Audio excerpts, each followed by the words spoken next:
when I start dancing on the age of, I think 70 or 70 something. I teach cha-cha-cha, rumba, a lot.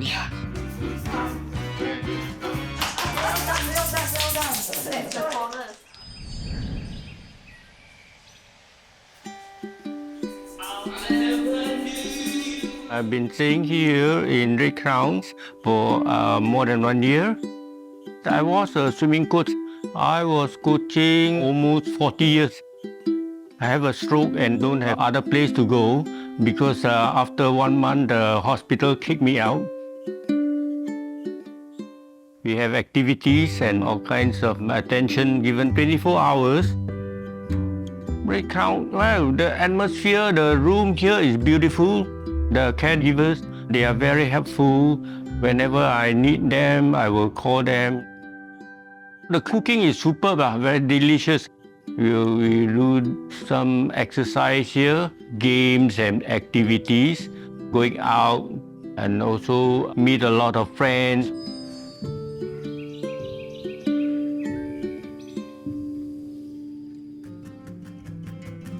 My mom has been staying in the Clementi home of Red Crowns for more than 2 years. My mom is a very sociable person, so she likes crowds. When she was diagnosed with dementia, of course she can't go out as often as she wanted to, so she get very agitated. Here, I was told is a group of 4 elderlies. To me, it suits her personality. My mom is very fond of the caregiver. She has been here since day one, and she really made my mom very happy. And she call her baby or 宝贝. I cannot say she become more active, but can see that she's growing.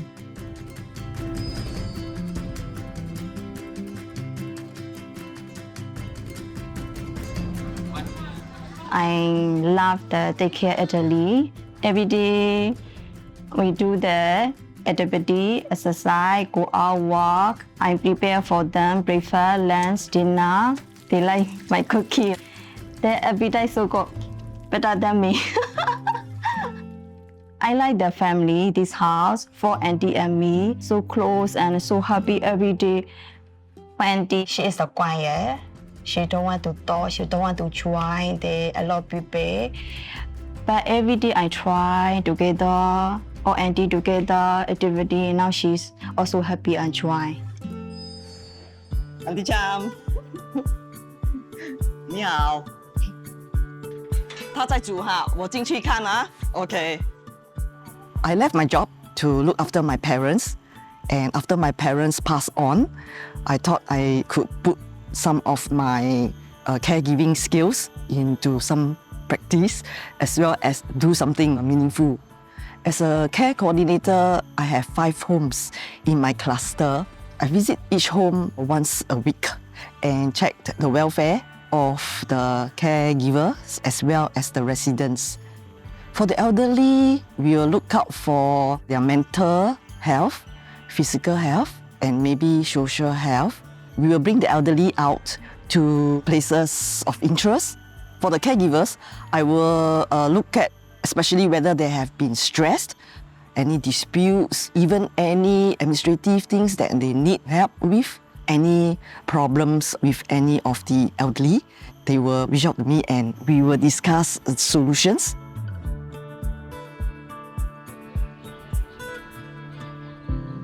I used to do in Myanmar, I work in hospital, but I prefer to take care of the elderly because I really love elderly and I feel more confident to handle communities there.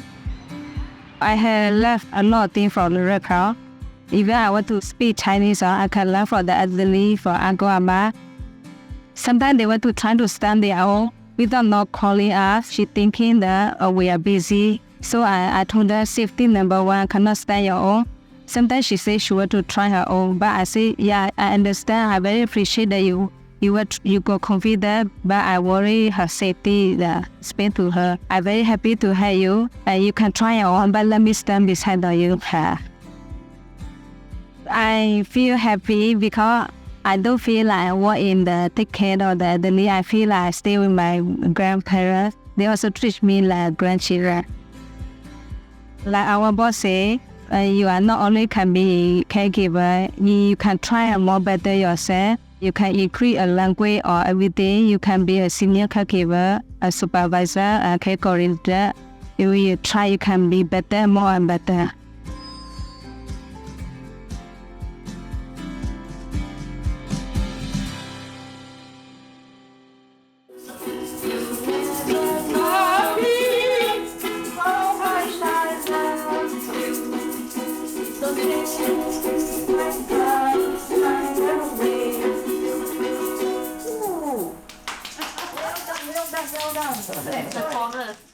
As a care coordinator, we need to understand the seniors that come to stay with us. Every individual has diverse needs and they are different. Whenever we plan activities, we need to respect their wishes. Some of the elderly prefer things like sitting down, doing chair yoga, but not to move too much. And some prefer to do craft work. I'm an ex-teacher and I love to teach art, and I realized that this is a skill that I can actually connect with the seniors, not one size fits all. So we will think of activities that are able to engage them meaningfully, purposefully. When the seniors open up to tell me their past, I was very amazed that they are the pioneers of Singapore, and they did so much. I'm so honored to be able to share, this part of the journey with them when they recount what they have gone through, the World War and things like that. And it kind of double confirmed that these are the people who are very precious. They are the ones that need to be taken good care of during their last lap.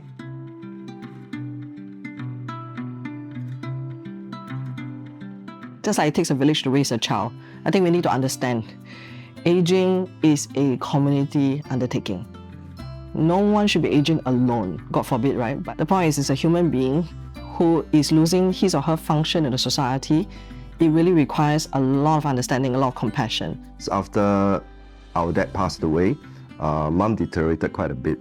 In a very short period of 2 years or plus, her condition deteriorated to the stage that daycare could not handle anymore. We want her to have quality of life, but there's a gap in care in Singapore. From daycare transition to nursing home, and that's when we discovered as Red Cross and we investigated into the whole assisted living model, it actually impressed us.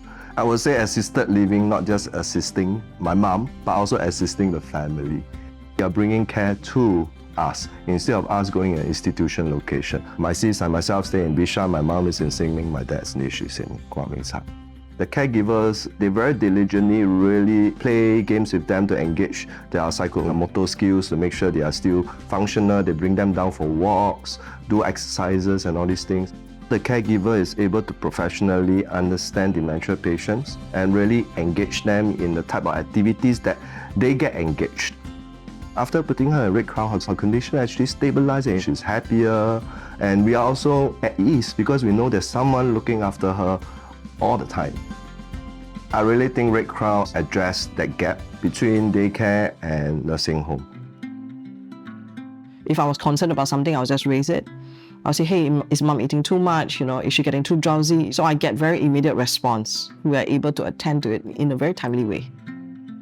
Red Cross considered the fact that my mom had lived in a HDB flat all her life, being in an environment that's semi-familiar to her, and staying with other housemates, right? It gives her a sense of companionship. I felt that there was a decrease in meltdowns. So there was a sense of community that started to form around this place, which I, of course, was very grateful for. Yeah, why? She is 18 years old.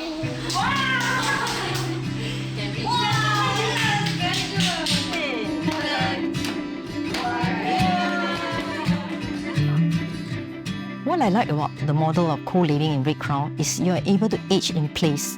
In the place, although you share common spaces, but it's a familiar space and it's wonderful and you can age with dignity and grace.